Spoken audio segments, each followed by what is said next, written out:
Hello বন্ধুরা, আমি শুভ্রা রান্নাঘরে ভুরিভোজ চ্যানেলে আপনাদের স্বাগত জানাই। আজকে আমি বানাবো ছোলার ডাল দিয়ে মিষ্টি কুমড়ো আলুর তরকারি। সম্পূর্ণ নিরামিষ এই রেসিপিটা লুচি, রুটি, পরোটার সাথে ভীষণ ভালো লাগে। সামনেই দুর্গাপুজোর ষষ্ঠীতে লুচি পরোটার সাথে কিন্তু এই রেসিপিটা ট্রাই করতে পারেন। চলুন তবে রেসিপিটা দেখে নেওয়া যাক।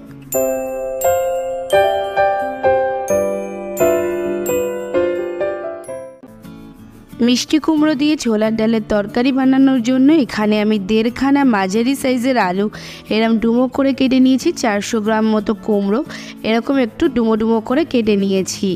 আর দুটো সাইজই মোটামুটি একই রকম রেখেছি। এখানে 100 গ্রাম ছোলার ডাল নিয়েছি আর সেটাকে ভালো করে ধুয়ে নিচ্ছি 2-3 বার জল পাল্টে। এরপর প্রেসার কুকারে দিয়ে দিচ্ছি পরিমাণ মতো জল। এখানে 1 কাপ পরিমাণে জল দিয়েছি আর তার মধ্যে দিয়ে দিচ্ছি ধুয়ে নেওয়া ছোলার ডালটা দিয়ে প্রেসার কুকারে ঢাকনা আটকে সিটি দিয়ে নেব। হাই ফ্লেমে রেখে একটা, তারপরে লো ফ্লেমে 2টো সিটি দিয়ে নেব। এদিকে যতক্ষণে সিটি উঠবে ততক্ষণে এদিকে একটা ভাজা মশলা করে নিচ্ছি।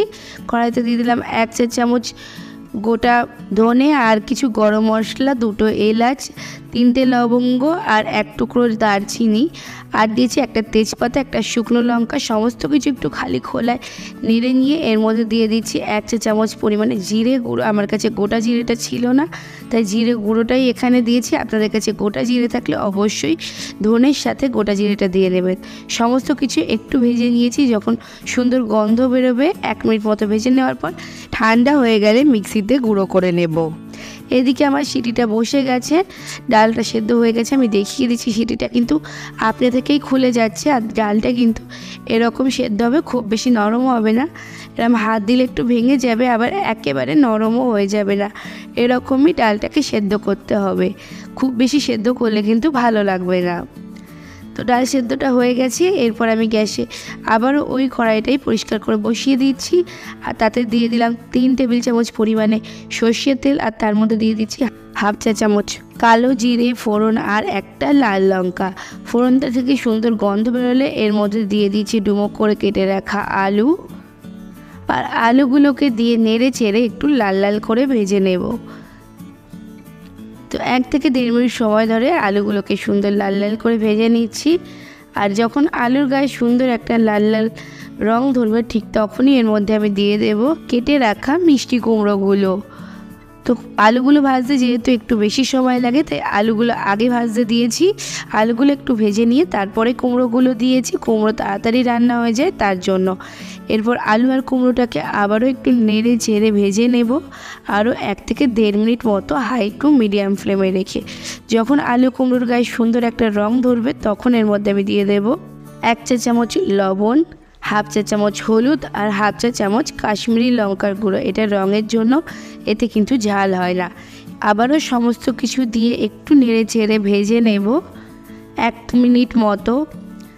আর তারপর আমি গ্যাসের ফ্লেমটা লোতে করে ঢাকা চাপা দিয়ে একটু রান্না করে নেব যাতে মিষ্টি কুমড়োর আলুটা কিছুটা সফট হয়ে যায়। ঢাকা চাপা দিয়ে রাখবো মোটামুটি 5 মিনিট মতো। 5 মিনিট পর আমি ঢাকনাটা খুলে নিচ্ছি। আর দেখুন এ পর্যায়ে কিন্তু সবজিগুলো বেশ কিছুটা সফট হয়ে গেছে। আর এই সময় আমি দিয়ে দিচ্ছি 1 চা চামচ পরিমাণে আদা বাটা, একটা মাঝারি সাইজের টমেটো পেস্ট। আদা আর টমেটোটাকেও একটু নেড়ে চেড়ে কষিয়ে নিচ্ছি কাঁচা গন্ধটা কেটে যাওয়া পর্যন্ত। হাই টু মিডিয়াম ফ্লেমে রেখে কষাবো। আর কষাতে কষাতে এর মধ্যে দিয়ে দিলাম 1 চা চামচের 4 ভাগের 1 ভাগ হিং। হিংটা এই সময় দিলে কিন্তু বেশি ভালো গন্ধ থাকে। আপনারা চাইলে ফোড়নে দিতে পারেন, তবে মশলা কষার সময় হিং দিলে হিঙের গন্ধটা একদম শেষ অবধি থাকে। আবারও একটু কষিয়ে নেব 2 থেকে 3 মিনিট মতো, আদা আর টমেটোর কাঁচা গন্ধটা কেটে যাওয়া পর্যন্ত। আর কষাতে কষাতে দেখুন মশলাটা কিন্তু সুন্দরভাবে সবজিগুলোর গায়ে কোট করে গেছে। ঠিক এই সময় পর্যন্তই মশলাটাকে কষিয়ে নিতে হবে। আর মশলা কষানো যতটা ভালো হবে রান্নার স্বাদ কিন্তু ততটাই ভালো হয়। আর এ পর্যায়ে আমার কষানো হয়ে গেছে। আর এই সময় আমি দিয়ে দিচ্ছি আগে থেকে সেদ্ধ করে রাখা ডাল। আমি জলটা শুদ্ধই দিয়ে দিচ্ছি। আর সমস্ত কিছু দেওয়ার পর একটু নেড়ে চেড়ে মিশিয়ে নিচ্ছি। সমস্ত কিছু মিশিয়ে নেওয়ার পর আমি যে আগে থেকে ভাজা মশলাটা করে রেখেছিলাম সেটা এখানে দিয়ে দিলাম। আমি অর্ধেকের বেশিটাই এখানে দিয়েছি। আর মশলাটা দিয়ে একটু নেড়ে চেড়ে মিশিয়ে নিচ্ছি। আমার মনে হচ্ছিল জলের পরিমাণটা একটু কম হয়ে গেছে, তার জন্য আমি জলটা আরেকটু পরিমাণে জল দিয়ে দিচ্ছি। মোটামুটি হাফ কাপ পরিমাণে জলটা এখানে দিচ্ছি, যেহেতু কুমড়ো আর আলুটা সেদ্ধ হবে তার জন্য। গ্যাসের ফ্লেমটা বাড়িয়ে যতক্ষণ ফুটে উঠবে ততক্ষণ ওয়েট করব। আর সমস্ত কিছু ফুটতে শুরু করলে দিয়ে দিলাম কয়েকটা চেরা কাঁচা লঙ্কা, আর তারপর একটু নেড়ে চেড়ে মিশিয়ে গ্যাসের ফ্লেমটা ঢাকা দিয়ে সমস্ত কিছু সেদ্ধ হওয়া পর্যন্ত রান্না করে নেব। মোটামুটি 7 থেকে 8 মিনিট মতো রান্না করে নিয়েছি। 7 থেকে 8 মিনিট পর ঢাকনাটা খুলে নিচ্ছি, আর এ পর্যায়ে কিন্তু আলু আর কুমড়োটা খুব ভালোভাবে সেদ্ধ হয়ে গেছে। আমি সমস্ত কিছু একটু নেড়ে চেড়ে মিশিয়ে দেখে নিচ্ছি। দেখুন কুমড়োটা আর আলুটাও আমি দেখে নিলাম, এগুলো কিন্তু একদম ভালোভাবে সেদ্ধ হয়ে গেছে।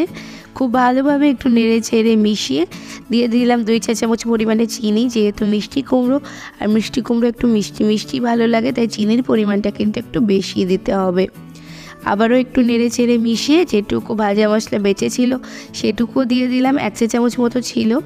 আর সেটা দিয়ে একটু নেড়ে চেড়ে মিশিয়ে গ্যাসের ফ্লেমটা অফ করে দিয়ে ঢাকা চাপা দিয়ে 5 মিনিট মতো স্ট্যান্ডিং টাইম দিয়ে গরম গরম ভাতের সাথে বা রুটি পরোটার সাথে সার্ভ করে দেব।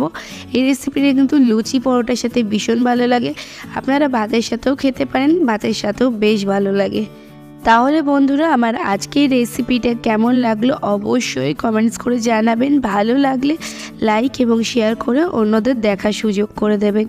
আর যদি এখনও আমার চ্যানেলটাকে সাবস্ক্রাইব না করে থাকেন তাহলে তাড়াতাড়ি সাবস্ক্রাইব করে পাশে থাকা বেল আইকনে ক্লিক করে দেবেন, যাতে পরবর্তীকালে চ্যানেলে যখন নতুন কোনো রেসিপির ভিডিও আপলোড করব সবার আগে আপনাদের ফোনে নোটিফিকেশান পৌঁছে যায়।